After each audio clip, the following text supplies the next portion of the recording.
Welcome to crime analysis. Delhi liquor కేసులో arrest అయిన కవితను ఈ రోజు ఈడీ అధికారులు కోర్టులో ప్రవేశపెట్టారు. తమ కస్టడీ ముగిసింది కానీ ఇంకా ఆమె దగ్గర నుంచి వివరాలు రాబట్టే ఉంది కాబట్టి మరో 5 రోజులు కస్టడీ కావాలంటూ పిటిషన్ వేశారు. కానీ కోర్టు 3 రోజులే అనుమతి ఇవ్వడంతో తిరిగి ఆమెని కోర్టు నుంచి ఈడీ ఆఫీస్ తీసుకెళ్లారు. తీసుకువెళ్తున్న సమయంలో కవిత కోర్టులోనే కొన్ని నినాదాలు చేశారు. తనది అక్రమ అరెస్ట్ అంటూ తనకి న్యాయం చేయాలంటూ ఆమె నినాదాలు చేసుకుంటూ ఈడీ ఆఫీస్ వెళ్ళారు. ఒకసారి ఆ విజువల్స్ చూద్దాం. Same thing that as 1 year back, it is an illegal arrest. We are going to fight it out. Please. It is a political case. It is a fabricated case. It is a false case. We are fighting it out. Please. They have nothing new. They are asking the same thing again and again. There is nothing new. Please. फर्जी case है, गलत case है, illegal arrest है. हम court में लड़ेंगे. ఢిల్లీ కోర్టులో కవిత చేసిన నినాదాలు చూసాం. దీని వెనకన్న ఉద్దేశం ఏంటి? సంవత్సరం నుంచి తను చెప్పిన సమాధానాన్ని అదే ప్రశ్నలు అదే సమాధానం అడుగుతున్నారు, కానీ ఎక్కడ కూడా తన కొత్త విషయం రావట్లేదు అంటూ ఆమె చెప్తున్నారు. అందులో వాస్తవం ఎంత? అసలు అంతేకాకుండా ఢిల్లీ సీఎం అరవింద్ కేజ్రీవాల్ తర్వాత నెక్స్ట్ ఇంకెవరు రాబోతున్నారు? అరవింద్ కేజ్రీవాల్ రిమాండ్ రిపోర్ట్ లో కొత్తగా ఈ విషయాలు వచ్చాయి. ఆయన చెప్పిన దానికి కవితకి లింకప్ ఏం దొరికిందా, లేదు కొత్తగా మరొక పేరు వస్తుంది, ఆ పేరు ఎవరనే విషయాల్ని మన హైకోర్టు అడ్వకేట్ మన రాజీవ్ రెడ్డి గారు ప్రస్తుతం లైవ్ లో ఉన్నారు. ఆయన అడిగి మరిన్ని విషయాలు తెలుసుకుందాం. సార్ నమస్తే అండి. నమస్తే సార్, కవితకి ఈరోజు కోర్టులో 23వ తారీఖు అయిపోయింది కాబట్టి కస్టడీ తీసుకొస్తున్నప్పుడు ఆమె ఒక మీడియాతో మాట్లాడుతూ ఇదంతా అక్రమ అరెస్టు, గత సంవత్సరం నుంచి జరుగుతున్న విషయాన్ని పదే అడిగారు తప్ప కొత్తగా ఏమీ లేదు అంటూ ఆమె చెప్పారు. తనకి న్యాయం జరగాలని కోరుకుంటున్నాను అంటూ ఆమె వెళ్ళిపోయారు. అయితే అందులో వాస్తవం ఎంత ఉంది అనే విషయంతో పాటు ఇందాక మనం చెప్తున్నట్టుగా అరవింద్ కేజ్రీవాల్ గారి ఇంట్లో దొరికిన రిమాండ్ రిపోర్ట్ లో కొత్త విషయాలు ఏమి వచ్చాయి, ఇందులో ఇంకో కొత్త పేరు కూడా కనిపిస్తుంది. అదే విధంగా ఈ రోజు హైదరాబాద్ లో కవిత ఆడబడుచు ఇంట్లో కూడా ఈడీ అధికారులు సోదాలు చేశారు. ఆ ఇల్లు మేకాస్ రవాణా అని తెలుస్తుంది.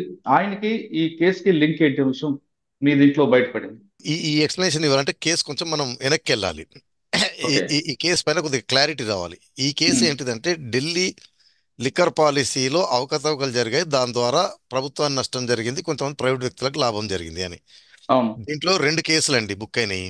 ఒకటి సిబిఐ, ఒకటి ఈడీ. సిబిఐ వచ్చే వరకు ప్రెడికేట్ అఫెన్స్. సిబిఐ అఫెన్స్ ఏంటంటే కరప్షన్ సంబంధించి, అంటే 100 కోట్ల ముడుపులు తీసుకొని ఆమ్ ఆద్మీ పార్టీకి సంబంధించిన నాయకులు అంటే అరవింద్ కేజ్రీవాల్, మనీష్ సిసోడియా, వీళ్ళు లిక్కర్ పాలసీని ఎవరైతే 100 కోట్ల ముడుపులు ఇచ్చారో వీరికి అనుకూలంగా పాలసీని తయారు చేశారు, అనాయుత లాభం వచ్చేటట్టు. ఇది సిబిఐ కేసు అండి. ఈ ఈడీ వచ్చే వరకు ఈ 100 కోట్ల ముడుపులు పాలసీతో సంబంధం ఉండదండి. ఈడీ వచ్చే వరకు ఈ 100 కోట్ల ముడుపులు ఎలాగా చెల్లించారు, ఎవరెవరికి పోయినాయి, దాన్ని ఎలా వాడారు, ఎక్కడికి వెళ్ళినాయి. ఒకటి, ఈ 100 కోట్లు ఇవ్వడం ద్వారా ఎక్సైజ్ పాలసీని వారికి అనుకూలంగా చేసుకొని, అంటే 6% కమిషన్ 12% పెంచడము, కార్టలైజేషన్ చేయటము, ఈ అవకతవకలు పాల్పడడం ద్వారా సంపాదించిన డబ్బులు అవి ఎక్కడికి వచ్చాయి, ఎవరు చేరారు, ఎవరు వాడారు, ఇది చూడాల్సింది. సో ఇప్పుడు ఈడీ చేస్తూ ఉంది కాబట్టి అరవింద్ కేజ్రీవాల్ గారు దాంట్లో కవితకి లింక్ చేసేవి, కవిత గారి దాంట్లో అరవింద్ కేజ్రీవాల్ లింక్ తీసి ఏమంటే 100 కోట్ల ముడుపు అంటే ఇదంతా కవిత గారే మెయిన్ పర్సన్ అరవింద్ కేజ్రీవాల్ గారితో కోఆర్డినేట్ చేసి ఈ ఐడియా చెప్పి 100 కోట్ల ముడుపులు మేము అరేంజ్ చేసి ఇస్తాము, దాని ప్రకారం మీరు ఇచ్చేయండి అని చెప్పి ఇన్స్టిగేట్ చేశారు అనేది వారి ఆరోపణ. ఈ 100 కోట్లు ఎలా తీసుకుందనే దానికి మళ్ళీ మాగుంట శ్రీనివాసరెడ్డి గారి స్టేట్మెంట్ ఏంటంటే అరవింద్ కేజ్రీవాల్ని కలిస్తే వారు కవిత గారిని కలవన్నట్టు, కవిత గారు 50 కోట్లు అరేంజ్ చేయనట్టు, 50 కోట్లు కాదు 25 కోట్లు అరేంజ్ చేస్తామని వాళ్ళ అబ్బాయి ద్వారా అరేంజ్ చేసినట్టు. ఇక్కడి నుంచి వచ్చే వరకు ఆ 25 కోట్లు అంటే ఎక్కడైతే 100 కోట్లు కిక్ బ్యాక్ సమకూర్చడము, అది ఆమ్ ఆద్మీ పార్టీ వారికి చేకూర్చడం, ఆ ఆమ్ ఆద్మీ పార్టీ వారు దాన్ని ఎక్కడ వాడారు ఒక పార్ట్. రెండో పార్ట్ వచ్చి ఈ డబ్బులు ఈ చేతులు మారిన తర్వాత ఈ పాలసీ ద్వారా జరిగిన ప్రాఫిట్లు బెనిఫిట్లు ఎవరికి వచ్చాయనేది 2 పార్ట్లు. సో ఫస్ట్ పార్ట్ కిక్ బ్యాక్లు వచ్చే వరకు కవిత గారి పాత్ర ఏంటంటే కవిత గారి డైరెక్షన్స్ పైన కవిత గారికి మనిషి అయిన గోరంట్ల బుచ్చిబాబు గారు కోఆర్డినేట్ చేస్తూ మాగుంట రాఘవరెడ్డి గారి దగ్గర నుంచి 25 కోట్లు ఆయన కోఆర్డినేట్ చేసి కలెక్ట్ చేశారు.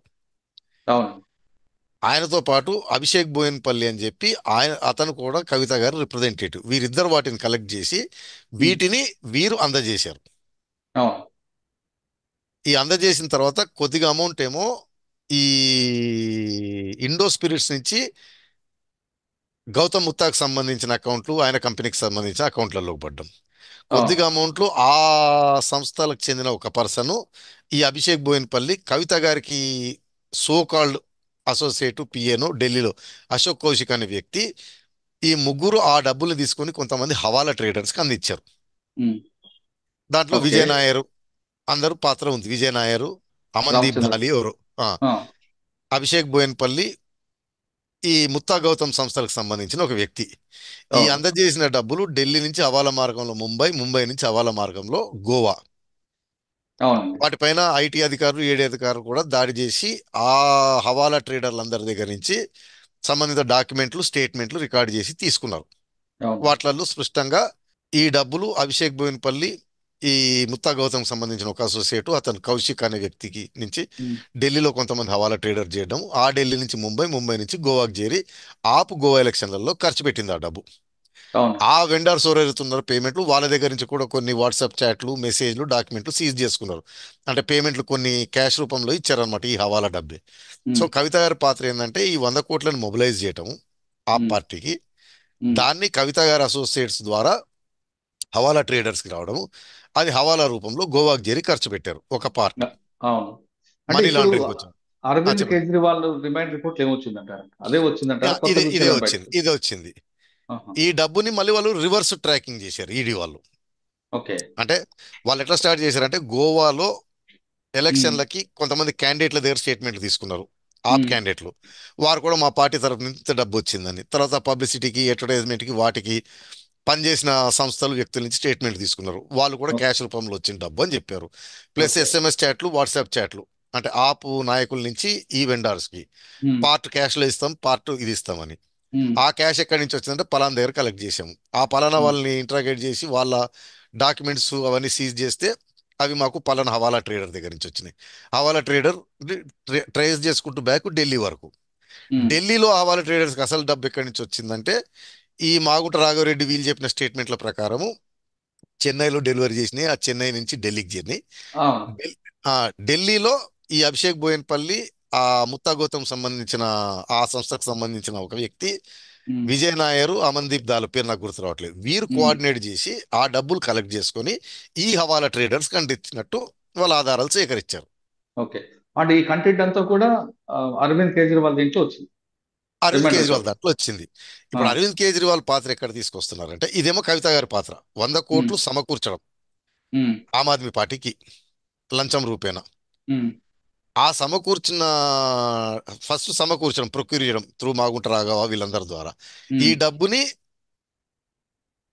ఢిల్లీకి ట్రాన్స్ఫర్ చేయడం, అవును. ఢిల్లీలో విజయ్ నాయర్ వీళ్ళతో కోఆర్డినేట్ చేస్తూ హవాలా ట్రేడర్స్కి అందించడం వరకు ఈవిడ పాత్ర. ఓకే. నా హవాలా ట్రేడర్స్ నుంచి అది చేరింది ఆమ్ ఆద్మీ పార్టీ ఫంక్షనరీస్కి చేరింది అవును. అక్కడ. సో ఇప్పుడు ఉమ్, అరవింద్ కేజ్రీవాల్ గారి పాత్ర ఏమంటారంటే ఉమ్, సెక్షన్ 70 అని ఉంటుందండి మీకు, ఉమ్, ఈవెన్ చెక్ బౌన్స్ కేసుల్లో, సిఆర్పిసిలలో కూడా ఉంటుంది, మిగతా ఉమ్, చట్టాలలో కూడా. ఉమ్. ఇండివిజువల్ మీరు నేరం చేస్తే ఒకటి, ఒక కంపెనీ నేరం చేస్తే ఒకటి. సపోజ్ అచ్చా. కంపెనీలో మీరు డైరెక్టర్, మేనేజింగ్ డైరెక్టర్, మీరు చెక్ ఇచ్చారు, చెక్ బౌన్స్ అయింది, ఉమ్, నేను మీ పైన కేసు పెట్టాను, మీ కంపెనీ పైన కేసు పెడుతూ ఉమ్. దాంట్లో మిమ్మల్ని ఒక దోషిగా పార్ట్ నిలబెడతాను, అవును. చేస్తాను. ఎందుకంటే ఎవరైతే యాక్టివ్గా ఇన్వాల్వ్ ఉంది కంపెనీ నడిపిస్తారో వారు దోషులు అవుతారు. ఓకే. అంటే ఇండిపెండెంట్ గా చేస్తే 138 కింద వస్తుందేమో. ఆ, ఏదైనా 138, 142. ఆహా. అయితే కంపెనీ నిర్వచనం ఏంటిదంటే మనకి చట్టాలలో కొద్దిగా వైడ్గా ఉంటుంది అనమాట. కంపెనీ కానీ ఆమ్ ఆద్మీ పార్టీ కంపెనీ అట్లా కాదు. ఓకే. కంపెనీ అంటే ఏదైనా registered company, corporate company, partnership or any association of individuals అని ఉంటుంది అనమాట. ఉమ్, ఉమ్. ఇప్పుడు రామోజీరావు గారు కూడా మీకు గుర్తుందో లేదో ఆ కేసులో ఎనీ అసోసియేషన్ అంటే ఏ కంపెనీ కానీ ప్రైవేట్ వ్యక్తుల దగ్గర డిపాజిట్లు సేకరించకూడదు అనేది ఉమ్. ఆర్బీఐ చట్టం. అవును. దాన్ని వైలేట్ చేశారంటే ఆయన ఏమన్నాడు, నాది ఎనీ అసోసియేషన్ ఆఫ్ ఇండివిజువల్స్ కాదు, నాది హెచ్యుఎఫ్ అన్నాడు వాదన. అది హిందూ విభజన అవిభక్త చట్టం. అవిభాజిత అవును. కుటుంబం ఏదో అని, కాబట్టి అవును. నాది అసోసియేషన్ ఆఫ్ ఇండివిజువల్స్ రాదని. బట్ ఉమ్, అది తప్పు. సరే ఇప్పుడు అరవింద్ కేజ్రీవాల్ దాంట్లో వాళ్ళు ఏం చేశారంటే సరే హీ బీయింగ్ అంటే ఉమ్, అరవింద్ కేజ్రీవాల్ పార్టీకి సంబంధించిన కీ ఫంక్షనరీ స్టేట్మెంట్లు తీసుకున్నారు. ఉమ్. అంటే జనరల్ సెక్రటరీ, ట్రెజరర్ స్టేట్మెంట్ తీసుకున్నారు. వారి ఉమ్, స్టేట్మెంట్లు ఏంటంటే ఈ పార్టీకి ఆయన కన్వీనరు, ఈ పార్టీలో నిర్ణయాలు అన్ని ఆయనే తీసుకుంటారు, ఈ కంపెనీ ఈ పార్టీ ఫండింగు ప్రచారం అంతా ఆయనే ఇన్ఛార్జ్ అని తీసుకున్నారు అనమాట. తీసుకొని ముడుపులు ఆయనకు ముట్టినాయని కాదు, వారి ఉమ్, పార్టీకి ముట్టినాయి, వారి పార్టీ వాటిని ఎలక్షన్లలో వాడింది. Um, being head of the party um, section 70 కింద ఆయన head of the party incharge కాబట్టి ఆయన చేశారు. బట్ సిబిఐకి వచ్చే వరకేమో ఆ, కిక్ బ్యాక్లు అడగటము, కిక్ బ్యాక్లు సేకరించడము, ఆ, పాలసీని ట్వీక్ చేయడం, ఎక్సైజ్ పాలసీని మార్పులు చేయడం. అది ఓకే. ఇప్పుడు కవిత గారి దాంట్లోకి వచ్చే వరకేమో ఉమ్, కవిత గారి పాత్ర, ఒక పాత్ర 100 కోట్లు సేకరించడము, ఉమ్, అది ఆమ్ ఆద్మీ పార్టీకి కానీ వారికి చెప్పిన హవాలా ట్రేడర్లకి అందజేయడం వరకు. ఉహు, సెకండ్ రోల్ ఎక్కడి నుంచి వస్తుంది అంటే, సరే ఇప్పుడు ఈ ముడుపులు ఇచ్చారు కాబట్టి వారికి కొన్ని లైసెన్సులు ఉమ్, వచ్చినాయి. అవును. పెద్ద లైసెన్స్ వారికి main allegation Indo Spirits. Indo um, Spirits ఈవిడ వాటాదారని. మరి ఇప్పుడు అక్కడ చేసిన బిజినెస్ లో వచ్చిన అదనపు ఆదాయం ఏదైతే ఉందో ఆవిడకి ఎట్లా ఉమ్, చేరింది అనేది రెండో పార్ట్. ఉమ్, దాంట్లో నేను చెప్పారు, ఇండో స్పిరిట్స్ లో వెనంనేని శ్రీనివాసరావు గారు ఉమ్, కవిత గారి ఇన్స్ట్రక్షన్స్ మీద కొద్దిగా డబ్బు అరుణ్ రామచంద్ర పిల్లేకి ఇచ్చినట్టు, అరుణ్ రామచంద్ర పిల్లే అది ఇన్వెస్ట్మెంట్ కింద చూపెట్టి ఇండో స్పిరిట్స్ లో ఉమ్, పార్ట్నర్షిప్ తీసుకున్నట్టు. ఉమ్, ఇండో స్పిరిట్స్ లో వచ్చిన లాభం కొద్దిగా పార్ట్ అరుణ్ రామచంద్ర పిల్లకి చేరినట్టు, అరుణ్ రామచంద్ర పిల్లే ఓ ప్రాపర్టీగా ఉన్నట్టు. ఆ ఓ, ప్రాపర్టీ కవిత గారి బేనామీనాకు ఉన్నాడు ఎందని ఆ ప్రాపర్టీ నమ్మిన కంపెనీ వారిని విచారించి ఆ, ఒకటి ఎస్టాబ్లిష్ చేశారు. ఉమ్, రెండోది కొద్దిగా డబ్బు ఇండో స్పిరిట్స్ నుంచి ముత్తా గౌతమ్ గారి కంపెనీలకు చేరినాయి. ఓకే. దాని నుంచి మళ్ళీ అభిషేక్ బోయినపల్లికి, ముత్తా గౌతమ్ గారి అకౌంట్లకి ఏదో క్రాస్ ట్రాన్స్ఫర్లు కొన్ని ఉన్నాయి. Okay. So Abhishek um, Boinapally none other than again benami of Kavitha గారు అని. అవునండి. కొద్దిగా అమౌంట్ మళ్ళీ ఇండో స్పిరిట్స్ నుంచి ముత్తా గౌతమ్ గారి కంపెనీ చేయడం, ముత్తా గౌతమ్ గారి కంపెనీల నుంచి మళ్ళీ అభిషేక్ బోయినపల్లికి కొద్దిగా ఉమ్, అమౌంట్లు మళ్ళీ ఆ హవాలా ట్రేడర్లకు సంబంధించి ఏదో వారితో లావాదేవీలు వెళ్ళినట్టు ఒకటి. అవును. ఇదంతా అయిన తర్వాత ఇప్పుడు వచ్చిన కొత్త పేరు మేకా శరణ్. అంటే నాకున్న ఇన్ఫర్మేషన్ ప్రకారం ఆయన కవిత గారి హస్బెండ్ అనిల్ గారి సిస్టర్ కూతురు హస్బెండ్ అచ్చా. ఆయన. సో ఇప్పుడు ఆయన పాత్ర ఏంటంటే, ఈయన పేరు ఫస్ట్ లో వచ్చింది ఎప్పుడైతే ఈ కేసు అయ్యి అప్పుడు మీడియాలో బాగా వచ్చి ఈయన పేరు 1-2 రోజులు వచ్చి మళ్ళీ కనపడకుండా పోయింది. ఆయన పేరు మళ్ళీ బయటకు ఇప్పుడు వచ్చింది వచ్చింది. ఈసారి ఇట్లా. ఉమ్, ఉమ్, సో నాకున్న ఇన్ఫర్మేషన్ అండ్ దాంట్లో పెద్దగా రాయలేదు, ఈజ్ ఇన్వాల్వ్డ్ ఇన్ అని రాశారు కానీ ఉమ్, నాకు అర్థమైనంత వరకు ఈ ఇండో స్పిరిట్స్ లో ఈ కంపెనీ దీంట్లో ఏదైతే కవిత గారి బేనామీ రామచంద్ర పిల్లే రిప్రజెంట్ చేస్తున్నాడో ఆ కంపెనీ అవును. ఎవరికైతే మేజర్ అనాయుత లాభం జరిగిందో ఢిల్లీ పాలసీలో, ఆ ఉమ్, ఇండో స్పిరిట్స్ కంపెనీ యొక్క లావాదేవీలు ట్రాన్సాక్షన్స్ లో ఆయన బాగా ఉమ్, ఇన్వాల్వ్డ్ అనేది ఇన్ఫర్మేషన్. మేకా మేకా శ్రీచరణ్. రీచర్. ఉమ్. సార్ ఇప్పుడు ఈయన మీద ఏ విధంగా యాక్షన్ ఉండబోతుంది?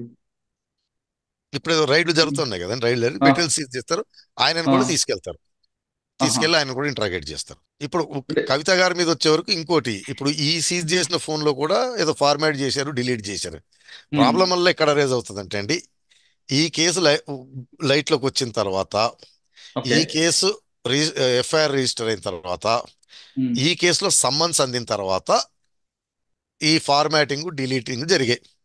అచ్చా. ఇప్పుడు అంటే ముందు. లేటెస్ట్ వారు వేసిన దాంట్లో కూడా ఇప్పుడు సీజ్ చేసిన కవిత గారి ఫోన్ కూడా ఉమ్, ఈ మధ్యనే డిలీట్ చేశారు అందులో ఉన్న డేటా అంతా అనేది ప్రధానమైన వాళ్ళ- అలిగేషన్. ఆ, అదేమవుద్దంటే, అంటే చెప్పాను కదా మీకు, ఎవిడెన్స్ యాక్ట్ లో కొన్ని సెక్షన్లు ఉమ్, ప్రిజంప్షన్లు కిక్కిన్ అవుతాయి, న్యాచురల్ కోర్స్ ఆఫ్ ఈవెంట్స్ జరగని కేసు బుక్ అయిన తర్వాత నోటీసులు అందిన తర్వాత డిలీట్ అయ్యాయి. ఉమ్, అంటే దాన్ని కోర్టు ప్రెజ్యూమ్ చేస్తుంది అందులో కవిత గారికి వ్యతిరేకంగా ఇవన్నీ ఉన్నాయి అని నమ్ముతుంది ఉమ్, అనమాట. ఉమ్. దాన్ని ఎఫెక్టివ్ గా కవిత గారు రిబట్ చేయాల్సి వస్తుంది. ఈ రోజు కవిత గారి కోర్టులో ప్రొడ్యూస్ చేసినప్పుడు ఆమె ఇదంతా అక్రమ అరెస్టు, గత సంవత్సరం నుంచి అడిగింది అడుగుతున్నారంటూ ఆమె చెప్తున్నారు. ఆ స్టేట్మెంట్ ఏమైనా ఈడీ సీరియస్ గా తీసుకునే అవకాశం ఉందంటారు? లేదా అది పొలిటికల్ స్టేట్మెంట్, కాకపోతే ఒకటి దాంట్లో సంవత్సరం నుంచి అడిగిందే అడుగుతున్నారు అంటే మీరు చెప్పట్లేదు అనుకోండి, అడుగుతానే ఉంటారు. సార్ ఇప్పుడు అరవింద్ గారు తీసుకొచ్చారు, కవిత గారు ఉన్నారు. వీళ్ళిద్దరితో అయిన తర్వాత అంటే 23 రోజులు ఇచ్చారు కాబట్టి 3 రోజుల తర్వాత ఆమెను తిరిగి కోర్టులో ప్రొడ్యూస్ చేసి జైలుకి పంపిస్తారా, లేదు ఆ రోజైనా బెయిల్ ఇచ్చాను అని పిటిషన్ వేసుకుంటారా? అంటే ఇప్పుడు 14 రోజులు వరకు వాళ్ళకి రైట్ ఉంటుంది. ఆల్రెడీ ఉమ్, 7 రోజులు ముగిసిన ఇంకో 3 రోజులు 10 రోజులు అయినట్టుంది. ఉమ్, బహుశా ఏదన్నా రీజనబుల్గా ఉంటే ఇంకేదైనా తీసేది ఉంటే 1-2 రోజులు వస్తే రావచ్చు కస్టడీ. ఉమ్, లేదా రిమాండ్ చేస్తారు. అంటే అదే రోజు బెయిల్ వస్తుందని వాళ్ళ తరపున న్యాయవాదులు అంటున్నారు. దీంట్లో ఈ కేసులో చెప్తున్నానండి, కోఆపరేట్ జరుగుతుంది చేస్తున్నదన్నంత వరకు బెయిల్ వచ్చే అవకాశం ఉంటుంది. ఉమ్, ఇప్పుడు అంటే కవిత గారి వరకు వచ్చే వరకు పెద్దగా ఆ, ఏమంటారు, ఈడీది కానీ లేకపోతే పొలిటికల్గా తీసుకున్నా కానీ బీజేపీది కానీ ఎలా ఉంటుందంటే, ఉమ్, అరవింద్ కేజ్రీవాల్ గారు టార్గెట్ ఉమ్. టార్గెట్ ముగిసింది. ముగిసింది. ముగిలే లేదు, ఇప్పుడు కేసు మళ్ళీ ఇన్వెస్టిగేషన్ జరగాలి, ఛార్జ్ షీట్లు పడాలి, ఇవన్నీ జరగాలి. ఎందుకంటే ఉమ్, బీజేపీకి కూడా ఫేస్ సేవింగ్ ఉండాలి కదా. నిన్న అలిగేషన్ నిన్నటి నుంచి ప్రెస్ ఉమ్. కాన్ఫరెన్స్లు పెట్టి ప్రతిపక్షాలన్నీ దుమ్మెత్తిపోస్తున్నాయి. సో అవును. ఏదో విధంగా ఈ కేసుని లాజికల్ కంక్లూజన్ తీసుకురాగలగాలి. ఉమ్, తీసుకురాలంటే కవిత గారి పాత్ర ఎలాగుంటది అనే దాన్ని బట్టి ఓకే. అంటే అంతవరకు ఆవిడ ఢిల్లీలో ఉండాల్సిందే. ఢిల్లీలో ఉండాల్సిందే. అది పోలీస్ పోలీస్ కస్టడీ ముగిసిన తర్వాత తిహార్ జైలే. ఉమ్. అంటే తిహార్ జైల్లో ఉన్నప్పుడు సిబిఐ కేసు కూడా ఉంటుంది, అందులో కూడా వాళ్ళు కూడా అరెస్ట్ చూపిస్తారు కదా. తర్వాత మళ్ళీ రిమాండ్ తీసుకునే అవకాశం ఉంటుంది. ఆహా. అంతేగాని బయటికి పంపిన తర్వాత కాదు, అక్కడ జైల్లో ఉన్నప్పుడే వాళ్ళ కస్టడీ కూడా వారి చూపిస్తారు. వారి డిస్క్రిషన్. అవునా? అంటే చెప్పానండి, ఇప్పుడు మనం ఎన్నో ఇంటర్వ్యూలో చెప్పాం, అరెస్ట్ అనేది ఇంపార్టెంట్ కాదు. అది మ్యాండేటరీ కాదంటారు కదా మరి.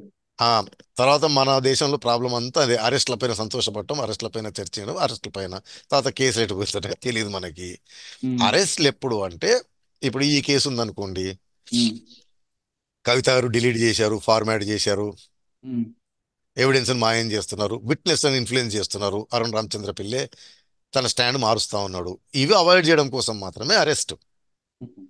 బట్ వన్స్ ఈడీ వారి ఇన్వెస్టిగేషన్ కంప్లీట్ అయిన తర్వాత కావాల్సిన మెటీరియల్ అంతా దొరికింది, అది చేసిన తర్వాత పెద్దగా అరెస్ట్ నాట్ రిక్వైర్డ్. అచ్చా. సార్, కేసులో చూస్తుంటే దీనికి ఒక ఫుల్ స్టాప్ పడే అవకాశం కనిపించట్లేదు. మొన్నటి వరకు అరవింద్ కేజ్రీవాల్, ఇప్పుడేమో మేకా శరణ్ రెడ్డి, ఈయన తర్వాత ఇంకొక పేరు కూడా వచ్చే అవకాశం ఉందంటారా? ఆహా, ఫుల్ స్టాప్ అంటే మీరు అర్థం చేసుకోవట్లేదు.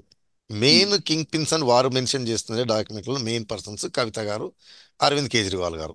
అవును. అరవింద్ కేజ్రీవాల్ గారు being head of the government excise పాలసీని తారుమారు చేయటం, ట్వీట్ చేయటము, అనాయుత లాభం ప్రైవేట్ వ్యక్తులకు కల్పించడం, దీన్ని కోఆర్డినేట్ చేసి అంతా నడిపించింది కవిత గారు.